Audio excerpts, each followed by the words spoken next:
Halo, saya Yeski dari Telset ID. Kali ini kita akan mengunbox Asus Zenfone 9. Selain itu, saya juga akan memberikan impresi perdana saya ketika menggunakan Asus Zenfone 9 ini.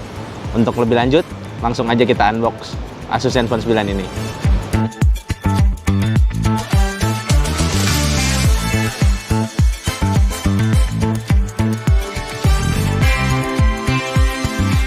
Oke, kali ini Asus Zenfone 9 akan kita unbox. Sebelum itu kita lihat dulu ya kemasannya gimana nih dusnya. Di bagian depan tuh ada logo 9 yang menandakan kalau ini Asus Zenfone 9. Selain itu ada juga slogannya dia lah, Compact Size, Big Possibilities. Yang mana HP ini punya desain yang cukup compact ya, enak di tangan, tetapi juga memungkinkan untuk kinerja yang baik ya. Karena spesifikasi juga gahar di samping Asus Zenfone 9. Di bagian bawah ada Asus, sama juga di sini Asus Zenfone 9. Nah, di bagian belakang ini ada poin-poin ya, seperti ya sedikit spesifikasinya kayak ini untuk HP ini warnanya warna hitam. RAM-nya 6GB dengan memori internal 128GB. Selain itu, mendukung juga konektivitas 5G dengan dual SIM. Untuk layarnya beresolusi Full HD dengan layar berukuran 5,92 inci. Di dalam ini juga tertulis ada bumper dan headset, nanti kita lihat aja langsung di dalamnya ya. Selain itu, HP ini juga menggunakan Snapdragon 8 Plus Gen 1 yang dimana ini adalah handphone kelas flagship ya. Untuk kamera, di sini tertulis juga kamera 12 megapiksel dan 50 megapiksel di bagian belakang, dan di bagian belakang juga ada 12 megapiksel. Oke. Untuk lebih lanjut, kita buka aja langsung ya handphonenya. Maksudnya dusnya ya. Oke, nah, keluar nih. Di sini biasa nih, kayaknya isinya buku panduan, ada bumper juga ya. Compact size, big possibility seperti tadi ya. Point sellingnya nih. Oke, kita buka. Di sini ada SIM ejector, ada hard case ya, berarti bumper hard case bukan soft case. Ada ya buku-buku panduan penggunaan, dan ada ini biasanya ini buat garansi. Oke. Aduh, nih ada unitnya nih. Mana nih? Waduh. Kita ini aja nih. Unitnya warna black ya. Wow, memang sangat pas ya di tangan. Oke, kita lanjut lagi nih. Ada apa aja lagi isinya? Samping sini ya. Nah, ini dia nih.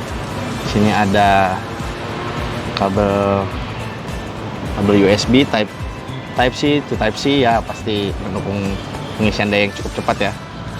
Dan itu, wow, ini dia nih yang jarang sekarang ditemuin nih. Ada headset juga nih. Earpod. Di sini udah ada charger juga nih. Wah, coba buka. Chargernya berapa volt? Chargernya maksimal 30 watt. Oke, itu dia versi kita dapat ini. Oke, ini dia nih salah satu flagship di tahun ini yang punya desain cukup compact.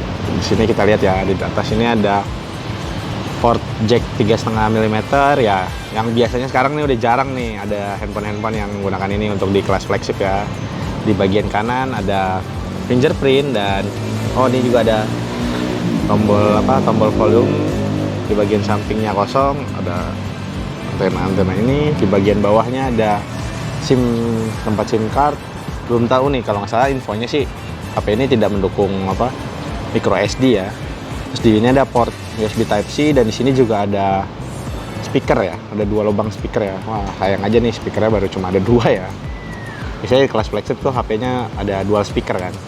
Di bagian belakang ada kameranya yang tadi ukurannya 50 megapiksel kamera wide, dan 12 megapiksel untuk ultra wide. Ini ada juga. Di belakang ini desainnya ya cukup tidak terlalu kelihatan mewah, tapi enak aja di tangan. Tapi di bagian depannya kalau lihat mewah ya. Ini menggunakan plastik ya belakangnya.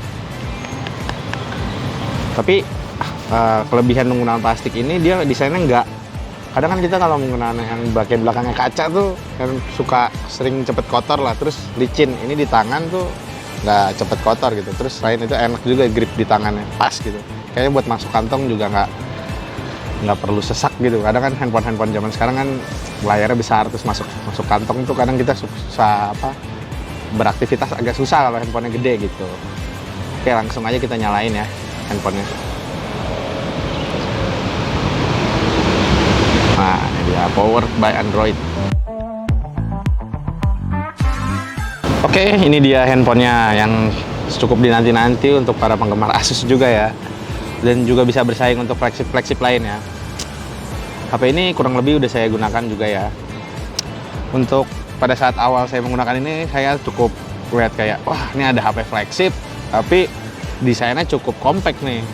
Karena saya sendiri lebih seneng HP yang desainnya tuh nggak terlalu, bukan desain sih, ukurannya tuh enak pas di tangan. Karena HP di zaman sekarang itu pada bersaing untuk layar yang semakin besar.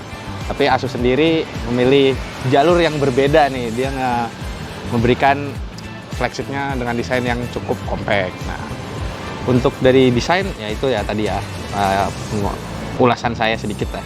Selain itu juga handphone ini tidak mendukung penggunaan micro SD. Jadi karena ini 128GB, jadi ya udah kita cuma bisa menyimpan file-file hingga yang maksudnya kapasitasnya sampai 128GB. Nah, itu dia. Di bagian layar depan juga layarnya kontrasnya cukup terang ya pada saat penggunaan di kondisi luar begini ya. Selain itu, di handphone ini punya andalan nih yang sekarang juga jarang banget digunain orang-orang. Maksudnya brand-brand lain lah. Ini dia, jack 3,5 mm. Karena kita juga masih sering dengerin musik, dengerin podcast menggunakan earphone yang ada yang berkabel gini lah, menggunakan kabel dibanding dengan bass ya. Masih banyak orang juga yang menggunakan seperti itu. Oke, untuk spesifikasinya handphone ini menggunakan Snapdragon 8 Plus Gen 1 dan juga dikonfigurasikan dengan RAM 6GB. Sejauh yang saya gunakan sih untuk multitasking cukup satset ya, karena kan ini juga flagship ya. Ini juga layarnya sudah mendukung 90 Hz kecepatan refresh rate-nya. Jadi untuk main game yang butuhkan FPS frame rate tinggi itu udah cukup lah, bisa ngebantu. Walaupun saya juga sendiri masih cukup menggunakan refresh rate layar kecepatan 60 Hz. Walaupun begitu, ada dampak lainnya nih kalau saya menggunakan 60 Hz. Jadi si handphone ini cukup hemat baterainya ya. Asus handphone ini sendiri baterainya berkapasitas 4300 mAh. Tadi memori internal yang berukuran 128GB ini sangat pas banget nih di zaman sekarang nih, karena aplikasi-aplikasi udah cukup semakin tinggi ya penyimpanannya. Walau begitu, HP ini udah saya install beberapa game juga nih yang cukup berat kayak Genshin Impact, Apex Legends, Mobile Legends, dan ada PUBG juga. Tapi masih cukup lah gitu untuk menggunakan main game-game itu dan sedikit foto atau video lah untuk seharian. Tapi jika kalian juga menggunakan HP ini untuk multimedia, saran saya sih cari yang kapasitas memori internal yang cukup besar ya. Oke, itu untuk bagian spesifikasi. Oh ya, pada saat bermain game juga HP ini masih cukup nyaman buat saya sendiri, karena layarnya kecil kayak gini enak lah buat dimain-mainkan. Untuk multitasking juga karena menggunakan RAM 6GB dan perpaduan RAM 6GB dengan Snapdragon 8 Plus Gen 1 ini untuk tahun 2002 sangat cukup satset lah ya. Oke, lanjut lagi ke bagian kamera. Nah, di HP ini ada kamera 12 megapiksel di bagian depan, dan di bagian belakang itu ada kamera 50 megapiksel, kamera wide, dan ada kamera ultra wide berukuran 12 megapiksel. Nah, pada saat saya menggunakan di bagian mode malam ya cukup memberikan warna yang cukup terang ya. Selain itu juga ada mode ultra wide-nya yang di bagian malam itu masih bisa cukup digunakan untuk keperluan sosial, untuk diupload untuk sosial media. Di bagian belakang ini ada kamera yang tadi udah saya sebutkan, itu juga mendukung fitur OIS. Jadi pada saat merekam, gambar lebih stabil walaupun kita sedang berlari atau sedang berjalan. Jadi tidak terlalu shaking ya. Nah, itu dia. Mungkin ada juga fitur lain dari kamera yang menurut saya cukup menarik ya untuk diupload di sosial media, itu fitur light trail. Bisa saya kasih lihat nanti contohnya ya, ada contohnya. Oke, lanjut lagi ke bagian baterai ini. Baterai 4300 mAh ini bisa dibilang untuk penggunaan saya untuk sehari-hari cukup awet. Saya hanya perlu ngecas pagi ngecas, saat saya selesai berkegiatan di sore hari baterainya masih bersisa sekitar 20 atau 30%. Itu juga terkadang saya main game ya. Walaupun begitu, ketika baterai cepat habis, nggak usah khawatir nih ada charger 30 watt ini yang bisa ngebantu kalian untuk bisa ngecas lebih cepat nih, walaupun kapasitas baterai HP ini udah 4300 mAh tuh udah cukup besar ya. Nah, menurut saya pribadi nih, setelah saya menggunakan HP ini sekitar 1 minggu, untuk penggunaan casual cukup enak digunakan, cukup nyaman saya menggunakan HP ini. Dan tidak ada dukungan micro SD sih, itu juga cukup disayangkan ya, karena di era sekarang ini perlu kapasitas yang sangat besar, kapasitas yang sangat luas seperti itu.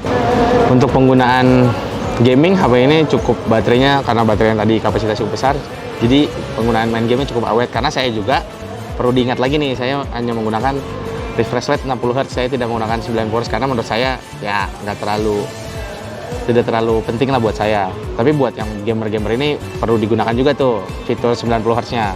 Oke. Karena tadi penggunaan casual yang saya gunakan juga pada saat ini kan ada musim hujan nih. Nah, HP ini juga udah mendukung IP68, jadi bisa membantu kalian buat HP ini cukup kuat lah kalau misalnya kena percikan air atau debu, jadi tidak perlu khawatir HP-nya rusak seperti itu.